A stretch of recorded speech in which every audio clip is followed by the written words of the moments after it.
Hello दोस्तों, welcome to my YouTube channel the fact world. आपका स्वागत है इस नई श्रृंखला में और मैं राजवीर सिंह आपका हार्दिक स्वागत करता हूं। उम्मीद करता हूं कि आप सभी लोग अच्छे होंगे। चलिए आज हम लोग जानते हैं आदित्य L1 मिशन के बारे में, जो कि अभी इसरो के द्वारा लॉन्च किया गया है। इसरो का मतलब होता है Indian space and research organisation. तो इसरो की स्थापना कब हुई? 1 अगस्त सन 1969 को। आ गई ना बात समझ में? बोलो।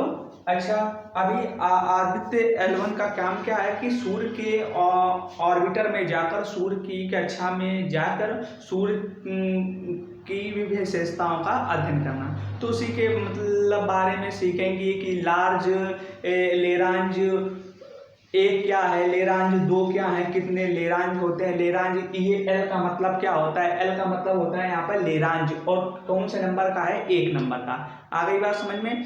अच्छा, आज के पहले ऐसे मिशन हो चुके हैं या इसरो ऐसा काम पहली बार कर रहा है, या हम लोग ये देखेंगे कि सूर्य में क्या क्या है। जैसे पृथ्वी में सतह है, मिट्टी है, धूल है, ये सब चीज़ें सूर्य में हैं या नहीं है।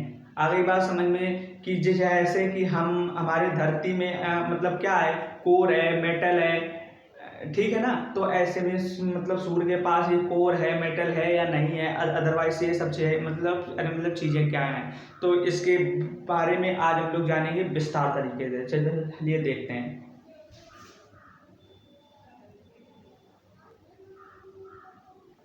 उसी के आगे हम लोग बात करते हैं कि इस मिशन का वास्तव में काम क्या है। तो इस मिशन का काम है सूर्य का अध्ययन करना। इस मिशन का काम क्या है? सूर्य का अध्ययन करना। दूरी कितनी है? इस सैटेलाइट जो ये भेजा जा रहा है आदित्य L1, ये सूर्य से कितनी पृथ्वी से कितनी दूरी पर होगा? तो ये पृथ्वी से 15 लाख किलोमीटर दूरी पे होगा, जबकि सूर्य और पृथ्वी के बीच की दूरी कितनी है? 15 करोड़ किलोमीटर है।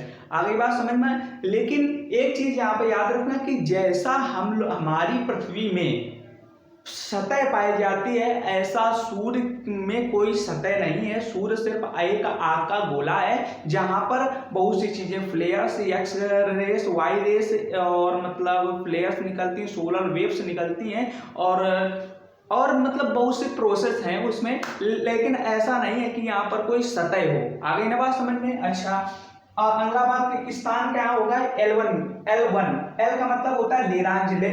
देखिए लेरांज का मतलब क्या है? जब दो पिंडों के बीच में वह स्थान जहां पर ग्रेविटी शून्य हो। लेरांज क्या है? दो पिंडों के बीच में वह स्थान जहां पर ग्रेविटी शून्य हो, उसे लेरांज कहते हैं। और ये कौन से नंबर का लेरांज है? 1 नंबर का।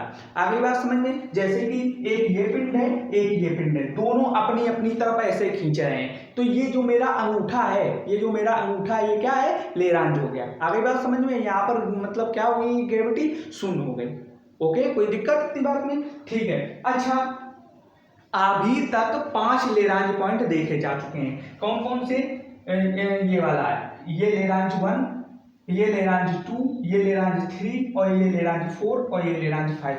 अच्छा, अब आप लोग पूछेंगे कि लेरांज 1 पर ही क्यों, लेरांज 2 पर क्यों नहीं, 3 पर क्यों नहीं, 4 पर क्यों नहीं, और 5 पर क्यों नहीं? तो एक चीज याद रखना कि लेरांज 1 जो है वो देखो सूर्य के पास में है। वो कहाँ पे? सूर्य के पास में है, इसीलिए कहाँ पे इसे छोड़ा गया लेरांज 1 की पोजीशन में। आगे इतनी बात समझ में? अच्छा, अगला आपका क्वेश्चन होगा कि आज के पहले क्या ऐसे उपयोग हो चुके हैं? पहले ऐसे एक्सपेरिमेंट हो चुके हैं या नहीं हुए? तो पहले नासा ने और ESA ने, यूरोपियन स्पेस एजेंसी ने एक मिशन भेजा था सोहो नाम से। कौन से नाम से? सोलर ऑब्जर्वेटरी हेलियोस्कोप ऑर्गेनाइजेशन, या ऑब्जर्वेटरी। आगे ना बात समझ में? इसके नाम से, सोहो के नाम से भेजा था। इसका काम क्या था? सूर्य के कक्षा में जाकर उसके बारे में अध्ययन करना। नोट कर लीजिए इतना। चलिए दोस्तों, उसी के आगे बात करते हैं कि वास्तव में सूर्य कितना बड़ा है। सूर्य कितना बड़ा है। तो सूर्य में याद रखना कि जो सूर्य का व्यास होगा ना, सूर्य का व्यास वो पृथ्वी के 1.9 गुने व्यास से ज्यादा है। सूर्य का व्यास पृथ्वी के कितने व्यास से ज्यादा है? 1.9 गुने से ज्यादा है। आगे बात समझ में। अच्छा, फिर आता है क्वेश्चन कि सूर्य पृथ्वी से कितना ज्यादा भारी है। तो सूर्य याद रखना 3,33,000 किलोग्राम पृथ्वी से ज्यादा भारी है। अच्छा, फिर मतलब सूर्य इतना मतलब बड़ा है कि पृथ्वी 1.3 मिलियन पृथ्वी सूर्य के अंदर आ सकती है। मतलब जैसे कि यहाँ से एक मतलब कुछ उठा के, लोटा उठा के या ईंटिया उठा के डाल दो पूरी पृथ्वी पर, तो जितना उस ईंटिया का मतलब वो होगा ना, ईंट का मान, जितनी ईंट एक दिखाई देगी, समझ लो पृथ्वी के अरे मतलब सूर्य के अंदर जाने पर पृथ्वी एक ईंट की तरह ही मतलब दिखाई देगी। आगे बात समझ में। अच्छा देखो, ये सूर्य का कुछ मतलब बेसिक मतलब क्या है, इंट्रोडक्शन है। सबसे अंदर वाले सूर्य के भाग को कोर कहते हैं। क्या कहते हैं? कोर कहते हैं। इससे बड़े भाग को क्या कहते थे? Radiative zone. रेडिएटिव जोन वो जोन होता है जहां से आपकी रेडियो किरणें मतलब निकलती है। मतलब कौन कौन सी? X rays, Y rays, Z rays, ये सब चीजें। आ गई ना बात समझ में आप लोगों को? बोलो, इतने में कोई दिक्कत?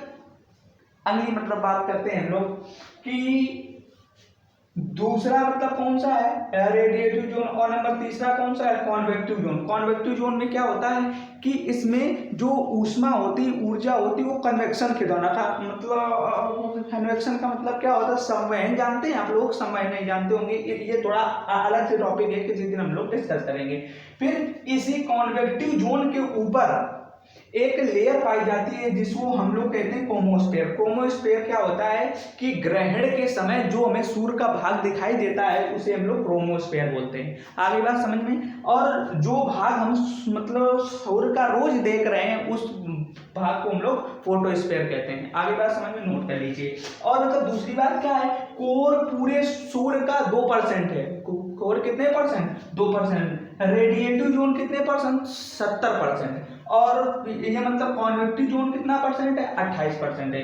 ये पूरा सूर्य का आपका डिटेल में बात करते हैं हम लोग अभी, और मतलब करते हैं इसके आगे।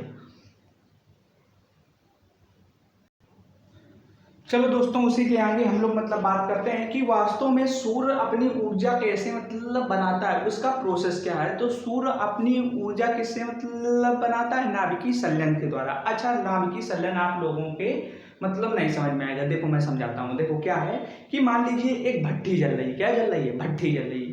भट्ठी में कि मतलब क्या होता है कि गैस आती है, बोलो। तो याद रखना कि यहाँ पर सूर्य में मतलब क्या है, एक भट्टी जल रही है जिसमें ईंधन का काम कौन कर रहा है? हाइड्रोजन और हीलियम। हाइड्रोजन और हीलियम। अच्छा, एक क्वेश्चन मतलब पूछा जाता है कि वायुमंडल में पाई जाने वाली सबसे ज्यादा गैस नाइट्रोजन, लेकिन ब्रह्मांड में सबसे ज्यादा पाई जाने वाली कौन मतलब गैस कौन सी है? हाइड्रोजन। आ गई ना बात समझ में। अच्छा, आदित्य L1 में क्या है? आदित्य L1 में 7 पेलोड लगे हुए हैं। कौन कौन से? 7 पेलोड लगे। उस दिन तो हमने मतलब बात की थी कि पेलोड क्या होते हैं। पेलोड एक ऐसे उपकरण है जो मतलब मशीन में विभिन्न तरीके से काम करते हैं। ठीक है ना। पहला इसका मतलब जो पेलोड है उसका नाम है वेल्व। वेल्व का मतलब होता है विजिबल इमिशन लाइन कोरोनाग्राफ है। ये काम क्या है? इसका काम क्या करेगा? ये जो सूर्य की कोर है ना, कोर, उससे निकलने वाली लाइट का अध्ययन करेगा। आगे ना बात समझ में। नंबर दूसरा है suit, solar ultra imagery telescope. इसका मतलब क्या होगा? ये सूर्य की उन सभी दृश्यों को खींचेगा जो सूर्य विभिन्न मतलब सालों में अभी तक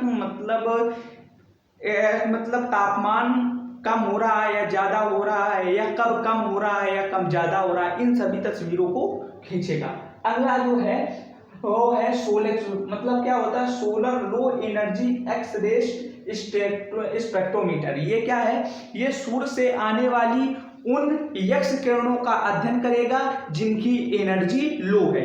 अगला है हेलियोस। हेलियोस क्या है? High energy L1 observatory X ray spectrometer. ये क्या है कि सूर्य से आने वाली तेज रफ्तार से तेज रफ्तार से एक्स किरणों का अध्ययन करेगा। ठीक है, फिर है अगला एपेक्स। एपेक्स क्या है? Aditya solar wind. देखो सोलर विंड क्या होती है कि सूर्य से निकलने वाली हवाएं को हम लोग सोलर विंड कहते हैं। ये नॉर्दर्न मतलब उत्तरी ध्रुव और दक्षिण ध्रुव में जब एक चमकीला आसमान हो जाता है नीले रंग का, तो वो किसके कारण हो जाता है? सोलर विंड के कारण। आगे बात समझ में, तो इसका फुल फॉर्म है Aditya solar wind particle experiment. इन सूर्य से चलने वाली हवाओं के मतलब बारे में कौन अध्ययन करेगा? एपेक्स। अगला है पेलोड पापा। पापा का मतलब होता है plasma analyser and the package of Aditya. ये काम क्या करेगा कि सूर्य में एक मतलब प्रोसेस है प्लाज्मा।